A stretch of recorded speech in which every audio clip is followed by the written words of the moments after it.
3,000 years ago in ancient Egypt, someone repaired a shattered knee from the inside, and no medical tradition remembers how.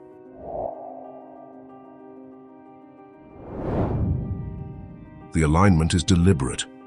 The rod passes through the joint along the axis of movement, not skewed, not wedged, not forcing the bones apart. This is where force travels when a person stands, shifts, and walks. Whoever placed it understood that. The knee belonged to an Egyptian mummy dated broadly to the 1st millennium BCE, during Egypt's Iron Age. The individual is often identified as Usermontu, a priest, though the name matters less than the condition. His knee had suffered severe trauma, damage that would have made the joint unstable and walking painful. Left untreated, it would have meant permanent impairment. Someone chose not to leave it that way. X-ray imaging shows the rod was inserted before burial. The surrounding bone lacks the cracking expected from post-mortem manipulation. More tellingly, the joint bears signs of stress after the pin was in place. Weight passed through the repair. The leg was used. This was not an addition made for ritual completeness or funerary stability. It was meant to function. The choice of material deepens the picture. Analyses suggest iron, or possibly a copper-based alloy, both within Egyptian metallurgical capabilities of the period. Neither option is ornamental. Iron provides strength. Copper alloys offer workability and resistance to corrosion. The decision points to practical intent rather than symbolic display. Even more revealing is how the rod was fixed.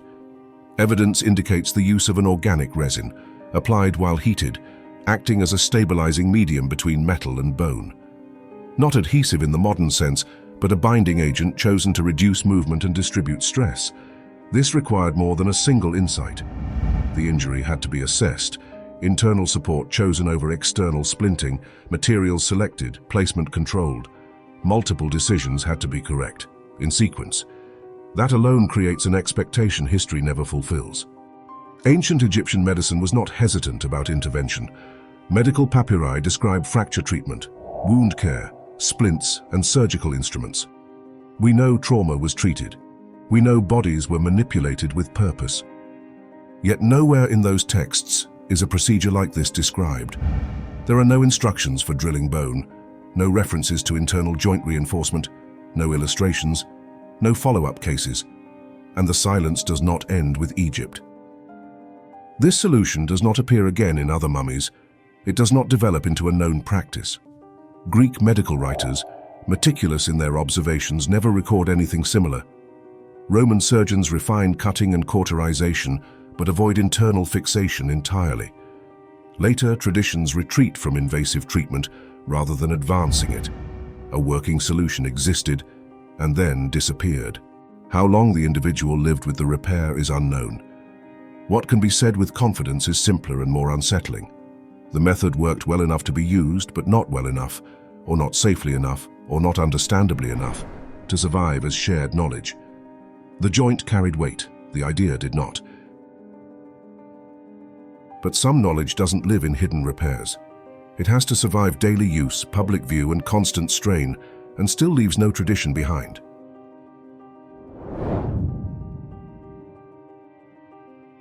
Across central Italy, people once repaired damaged teeth with gold, strong enough to endure eating, speaking, and years of daily strain. And yet, as later civilizations rose and fell, that knowledge left almost no trace behind.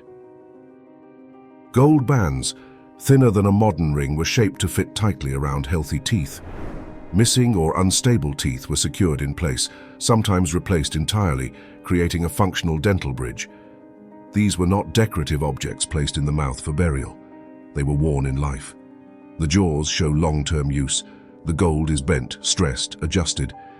Evidence of real mouths, real pressure, real time. The earliest examples date to around the 7th century BCE, and they continue to appear for several centuries across Etruria. This matters because repetition changes everything. A single find can be dismissed as an experiment. Dozens cannot. What we see instead is a technique that was understood, repeated, and trusted. This was not orthodontics. The goal was not straight teeth or appearance alone. These devices stabilized loose teeth, restored chewing ability, and preserved the structure of the jaw. Anyone who has lost a tooth knows the consequences. pain, difficulty eating, changes to speech, even facial collapse over time. The Etruscans had a solution, and it worked. Gold was not chosen for prestige alone. It is chemically stable, resistant to corrosion, and remarkably compatible with the human body. It can be shaped precisely without cracking. In other words, it behaves exactly the way you would want a material to behave inside a mouth. That choice reflects understanding, not luck. And this knowledge did not exist in isolation. Etruscan goldworking was already highly developed. What makes these dental bridges different is that they combine craft with anatomy. Someone had to understand how much pressure a tooth could take, how to anchor a replacement without loosening the surrounding teeth, how to make something that could survive chewing day after day without tearing soft tissue or failing under stress. Most striking of all is where this knowledge sits in history. The Romans did not conquer a technological vacuum. They absorbed Etruscan cities, roads, rituals, and engineering. Roman religion, political symbols, and urban planning all carry Etruscan fingerprints. Roman medicine too becomes increasingly formalized. And yet this dental technique does not make the transition. Later, Roman sources describe tooth extraction. They describe pain management, cauterization, and simple treatments. But gold dental bridges, clearly functional, clearly repeatable, disappear from practice. There is no clear prohibition, no replacement technique, no gradual evolution. The method simply stops appearing, and the silence continues. After Rome, medieval Europe inherits fragments of classical medical theory, but invasive dental prosthetics do not re-emerge for centuries. The tools vanish. The technique vanishes. Even the memory of it fades, leaving only skulls with gold still clenched between ancient teeth, which leaves the question unresolved. If this solution worked, if people lived with it every day, why did it fail to become a lasting part of medical tradition? How does a practice that survives constant use, public exposure, and physical stress still manage to vanish almost completely from history? But some medical knowledge couldn't stay inside the body. It had to exist outside it, shaped in metal meant to be handled, and passed from hand to hand.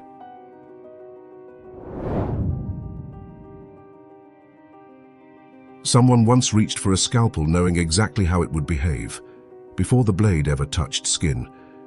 The tool was not unique. It wasn't personal, it was familiar.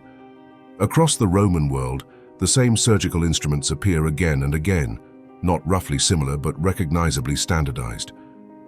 When Pompeii was buried by Mount Vesuvius in 79 CE, it froze one of those moments in place.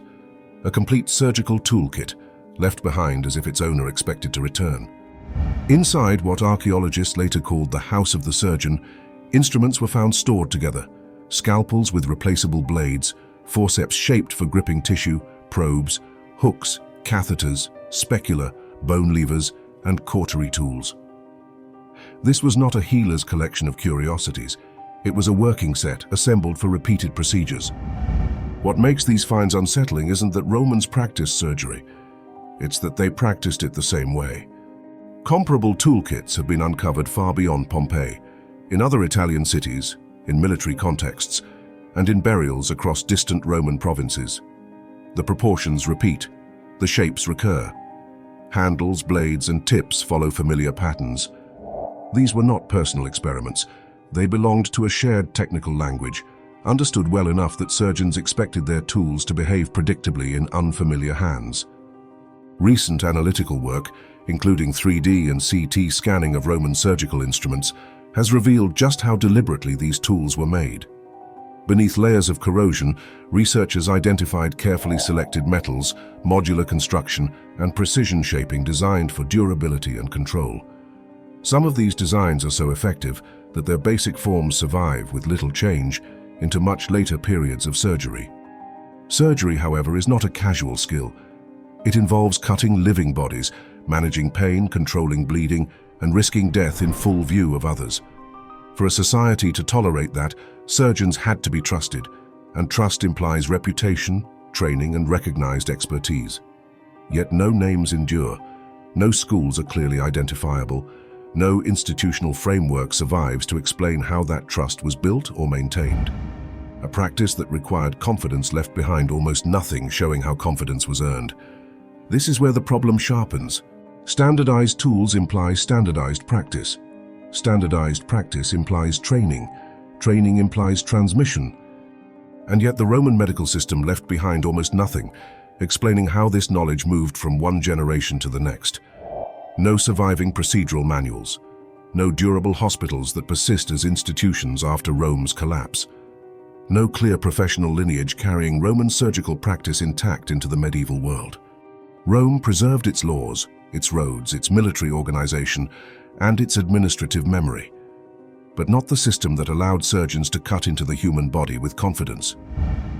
When Roman authority fractured in the 5th century CE, the structure supporting this shared medical language disappeared with it. Later, European medicine would relearn anatomy, reinvent instruments, and rebuild surgical practice through translation, trial, and rediscovery. The Roman solution was not refined or passed on.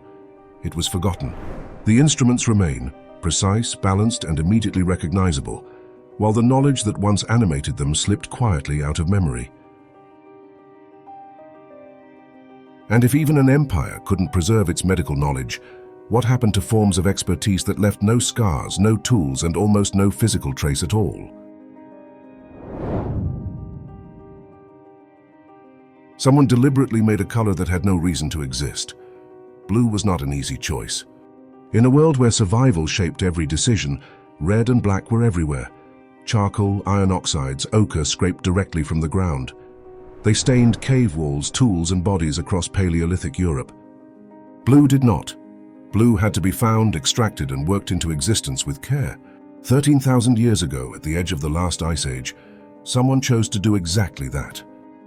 For decades, a small stone object from a final Upper Paleolithic site in what is now Germany sat quietly in a museum collection labeled as an oil lamp, even though the blue itself survived only as microscopic traces. When researchers finally looked closer, however, they noticed something that did not belong. Inside the shallow concave surface of the stone were microscopic traces of blue. Not soot, not residue from burning fat, but azurite, a mineral pigment that does not appear accidentally and does not survive without intention. Chemical analysis confirmed it. This was not natural staining. The pigment had been processed, ground, and deliberately applied. More telling still, the blue appeared only inside the hollowed surface. The stone showed no signs of heat, no scorching, no smoke damage. Whatever this object was used for, it was never meant to burn. That single detail forced a re-evaluation. This was not a lamp. It was almost certainly a mixing palette, and that is where the mystery begins. Azurite is not common. It must be located, extracted, and reduced with care. Producing blue requires planning, knowledge of materials, and time. This was not casual experimentation. Someone understood the process and expected the result to matter. Yet when archaeologists turn to the vast record of Paleolithic art, blue is almost entirely absent. Across thousands of caves, carvings, and painted surfaces, stretching from France to Spain to Eastern Europe, the same pattern appears again and again: red, black, occasional yellows, but blue virtually nowhere, not faded, not rare, simply missing, which raises a quiet but unsettling question. Why invent a difficult color and then almost never use it again? The absence cannot be explained by ignorance. This find proves blue was known. It cannot be explained by scarcity alone, because scarcity did not prevent its production. And it cannot be explained by accident, because the pigment was prepared deliberately. So the silence may not be a failure of preservation, but a clue. Blue may never have been intended for walls meant to last. It may have been applied to skin, textiles, wood, or leather, materials that vanish without a trace. It may have marked people, moments, or identities rather than places. If its purpose was temporary, then archaeology was never meant to remember it. What survives suggests intention, symbolic chemical knowledge applied carefully, then allowed to leave almost no trace. Not because it failed, but because disappearance may have been part of its purpose. Ice Age communities learned to make a color they never meant to preserve. What other forms of chemistry were lost the same way? Some weapons were designed to keep working long after they were no longer seen. At a rock shelter in what is now South Africa, archaeologists examined small stone arrow tips that once seemed unremarkable. Only when chemical tests were applied did the surprise emerge. Embedded in the stone were traces of toxic alkaloids derived from poisonous plants. These were not accidental contaminants. They were residues left behind by weapons designed to kill slowly, long after the arrow struck its target. This is the oldest direct evidence of poisoned hunting weapons ever identified, dating to roughly 60,000 years ago. At that time, hunting with poison required more than strength or aim. It demanded knowledge of plants, of effects, of time. A poisoned arrow did not bring down an animal immediately. It required patience, tracking, and confidence that the chemistry would do its work hours later, unseen. That alone would be remarkable. But it wasn't the end of the story. 7,000 years ago at Kruger Cave, another piece of evidence quietly deepened the mystery. Inside a hollowed animal bone, likely used as a container, researchers found 3 bone arrowheads preserved together. Chemical analysis revealed residues of multiple plant-derived toxins, including compounds that affect the heart. Crucially, these toxins came from different plants, meaning they had been deliberately combined. This was not a single poisonous substance smeared onto a weapon. It was a recipe. Creating such a compound required knowing which plants to select, how to extract their active components, how to combine them without neutralizing their effects, and how to store the mixture so it remained potent. It also required understanding dosage, enough to kill an animal, not the hunter preparing it. None of this happens by accident. What we are seeing here is prehistoric chemistry, practiced thousands of years before agriculture spread across the region. Knowledge that had to be learned, taught, and repeated. Knowledge that worked. And yet, it left no descendants. There are no preserved instructions, no later traditions clearly building on this expertise, no recognizable lineage that carries this chemical understanding forward into early farming societies, metalworking cultures, or recorded medicine. The compounds existed, the skill existed. The people who held it did not leave their names or their methods behind. This is where the mystery sharpens. How does complex chemical knowledge develop so early, operate so effectively, and then disappear without trace? Not fade gradually, not evolve into something recognizable, simply vanish. One possibility is fragility. This knowledge lived in people, not objects. It may have been guarded, restricted, passed orally, or embedded in ritual roles. When groups fractured, migrated, or disappeared, the knowledge went with them. Another possibility is invisibility. The tools of chemistry, wood, fiber, plant matter, rarely survive.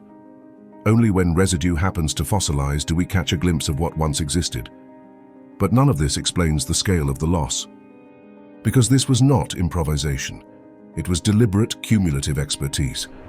And it worked well enough to be repeated across tens of thousands of years. By the time metal tools appear in the archaeological record, this chemical tradition is already silent, which leaves us with an unsettling realization. Some of humanity's earliest and most powerful knowledge systems were never meant to leave monuments behind. They left no architecture, no texts, no permanent marks on stone, only effects. Some knowledge disappears because it leaves nothing behind. Other times the objects survive, and the meaning is what vanishes. Thousands of beads lay where fabric once held them. Ivory carved far from home, walls dusted in red so thick it still stains the air when disturbed. And yet the society that built this chamber left no clear successor behind. Near what is now Seville in southern Spain, a vast Copper Age settlement once stretched across the landscape. At its heart stood Montelirio, a Tholos tomb constructed around 2900 to 2800 BCE. It was not a simple grave cut into earth. It was engineered. A long corridor led inward to a circular chamber carefully built and deliberately sealed. Entering it today means walking into intention. Inside, archaeologists uncovered one of the most extraordinary ritual deposits in prehistoric Europe. More than 270,000 perforated shell beads were found arranged across the chamber floor, not loose, but once sewn into garments. The beads formed dense, shimmering mesh outfits that would have covered bodies completely. Each bead had been shaped, drilled, polished, and strung. Multiply that process by hundreds of thousands, and the scale becomes difficult to ignore. This was not casual ornamentation. It was organized production. The red that filled the chamber deepens the picture. Cinnabar, a mercury sulfide mineral, coated the interior surfaces and surrounded the bodies. Its vivid color transforms space. It also requires procurement and handling knowledge, as cinnabar is both rare and toxic. Geological sourcing points toward Almaden, one of the richest mercury deposits in Iberia, located hundreds of kilometers away. Someone extracted it, someone transported it, someone understood its value, and then there was ivory. Among the objects were carved pieces made from African elephant ivory. Isotopic analyses in recent years have confirmed that some of this material likely originated in North Africa. That means maritime or long-distance trade networks were active during this period. Valencina, the broader settlement surrounding Montelirio, was not isolated farmland. It was connected. The burials themselves add another layer. The majority of individuals within the main chamber appear to have been women. One central burial, often interpreted as high status, was surrounded by extraordinary bead garments and exotic materials. Whether elite, ritual specialist, or something we no longer have language for, this was not random interment. This was choreography. To produce this chamber required coordination: mining shell, crafting beads, sourcing ivory, quarrying stone, acquiring cinnabar, constructing architecture, organizing ceremony. That implies hierarchy, surplus, planning, and shared symbolic meaning. This was not a village improvising ritual. This was a system. And yet by the late 3rd millennium BCE, Valencina declines. The large-scale ceremonial architecture stops. The bead garment tradition disappears. Cinnabar is no longer used at this scale. The network that supported Montelirio dissolves. Later Iberian Bronze Age cultures build differently. They bury differently. They organize differently. Whatever institutional structure allowed Montelirio to exist did not evolve forward in recognizable form. It ended. There is no text explaining why. No inscription marking collapse. No gradual, stylistic transition that preserves the logic of what came before. Just a sealed chamber filled with labor, color, and silence. How does a society capable of coordinating ritual production at this scale fail to leave behind a lasting institutional descendant? How does something this organized simply stop? When entire ceremonial systems can vanish without leaving heirs, what remains when all that survives is a ritual object, powerful enough to change the person who wore it?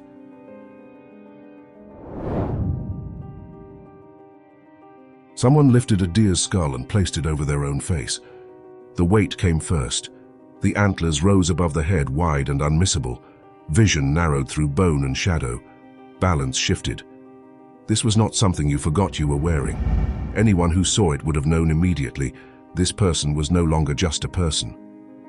That moment happened at Carr, in what is now northern England, around 9000 BCE during the early Mesolithic. The landscape was wet and low-lying, edged with reeds and shallow water. It was here that archaeologists found one of the most unsettling objects of prehistoric Europe: red deer skulls with antlers, deliberately modified to be worn as headdresses. These were not intact trophies. The skulls had been carefully worked. The cranium was thinned from the inside to reduce weight. Openings were altered so the skull could sit on a human head. The interior was cleaned. This took time, skill, and intention. And it happened more than once. Multiple headdresses were found at Carr. This was not an accident, not an isolated experiment, not a single person's idea. Someone made these again and again. Someone wore them again and again. Others stood nearby and watched. What these headdresses were not is clear. They were not practical hunting gear. Antlers restrict vision. They add weight. They make quiet movement harder. Worn while stalking prey, they would have been a disadvantage. These were not tools designed for efficiency. Whatever happened when these headdresses were worn, it was not about hunting. When someone put this on, they did not simply carry an object. The skull erased the human face. The antlers reshaped the body's outline. Identity here was not spoken or named. It was enacted, visible, physical, and temporary. And then it ended. We do not know who wore these headdresses. We do not know when they were worn, how often or in what moments. We do not know what they meant to the people watching, whether they marked a role, a transformation, a ritual moment, or something we no longer have words for. There are no symbols carved into them, no stories attached, no descendants who remembered what the antlers meant. At some point, the headdresses were taken off. They were placed in wet ground where water and peat sealed them away. The landscape preserved the bone and antler, but not the role they created. The object survived. The identity did not. Someone once became something else in front of others, deliberately, visibly, and completely. And when that moment passed, nothing remained to carry it forward. And this is where the record thins, not because these ideas failed, but because the paths that carried them did. What survived were objects. What vanished were the systems that gave them meaning. If one of these stories stayed with you, let it travel. Like the video, subscribe if you haven't. The search continues here on Riddle Me This Mysteries.